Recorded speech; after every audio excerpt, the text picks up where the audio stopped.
If you want to modernize your spaces and you have these fixtures that were used a lot in the past, the first thing you need to do is this. The angle valves are closed from left to right, and we're going to have to remove these two hoses.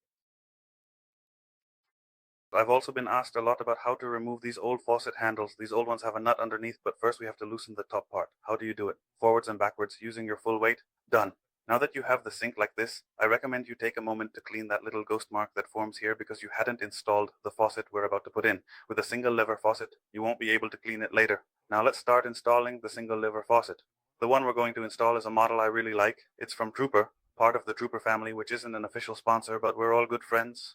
For these little holes, what you'll use is this small hole cover, which is also from Trooper. How do you connect the single lever faucet? It's really simple. You're going to insert the hoses. These hoses don't have an O-ring, so you don't need Teflon, and you just tighten them by hand. It's important that you already have the base properly set with its gasket, so the base sits right there. The base itself, the base test, the raised part goes on top.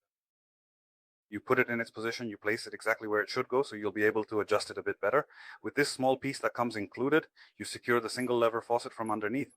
Just like this, you have to line up the screw from below and tighten these small studs. Once the screws underneath are in place, I recommend you set the single lever faucet in its final position where it should stay. It should be perfectly aligned, not crooked or off center. It has to be perfectly straight. Now you can use these frames as a reference.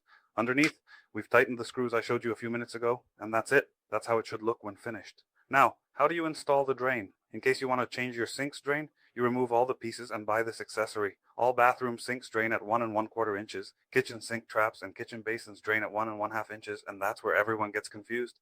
Let's remove these two pieces, and now we're going to install the drain. Everyone gets confused about this because they think this small conical gasket goes on top, but that's a mistake. It goes just like you're seeing from underneath.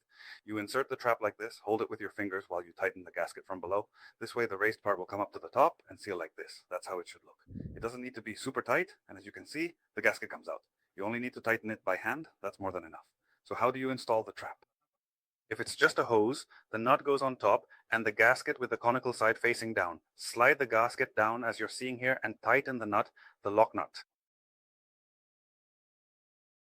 Also, don't over tighten it because these tend to break. Now it's ready, the pipe won't fall anymore. Next, you need to make a small curve to prevent bad odors in the bathroom. This is a very common issue. So it needs to go in with a curve and then go straight into the drain. All I have to do is tighten the hose more, apply pressure, and that's it. This is how a proper drain should look. As you can see, a water seal will form here to prevent bad odors from coming up. Now we're going to connect the hoses.